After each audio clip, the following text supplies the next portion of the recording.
Lord, please bless my family always. Panginoon, maraming salamat sa aking pamilya. Maraming salamat at lagi silang andyan. Sila po ang aking inspirasyon, ang aking lakas. Sila po ang nagiging kakampi ko sa mga pagsubok ng buhay. At laging nakaalalay kapag kailangan ko ng suporta. Lord, kasama po ng aking dasal na ito na mas mapalapit sila sa iyo. Mas makilala ka nila. Mas malaman pa nila ang iyong kabaitan. Kasama ng nakikita nila sa aking buhay na ikaw ang pinagkukunan ko ng lakas sa araw-araw. Kasama na rin ang aking dinadasal na tulungan niyo rin ang bawat isa sa kanila sa tuwing kailangan nila ng tulong ninyo, Lord. Tulad na lang ng pagtulong na ginagawa mo para sa akin. Every time na kailangan ko po ng tulong niyo. Palagi niyo silang samahan at protektahan sa lahat ng oras.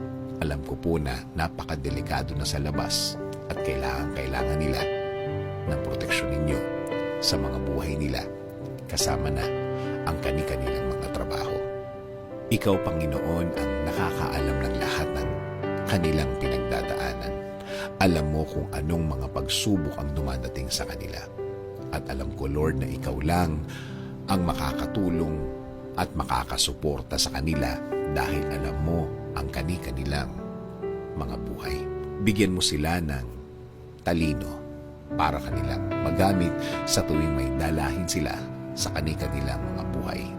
I-remind mo sa kanila na ikaw lang ang panggagalingan ng mga bagay na ito.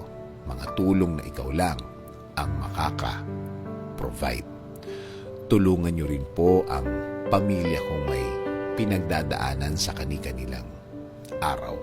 Mga taong ayaw magsalita tungkol sa kanilang mga problema at nagdesisyon na lang na manahimik na lamang and decided to keep it to themselves.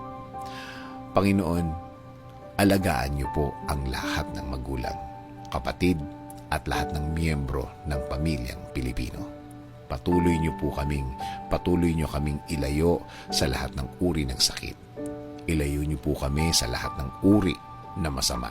Manatili po sana ang inyong peace sa aming mga puso at isipan. Patuloy niyo pong i-guide ang aking buhay. Bigyan niyo po palagi ng direksyon ang aking araw-araw at ng buong pamilya. Patawarin niyo po kami sa lahat ng aming kasalanan sa inyo, Panginoon. In Jesus' name we pray.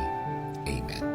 Sabi nga sa Colossians 3:13, bear with each other and forgive one another. If any of you has a grievance against someone, forgive as the Lord forgave you.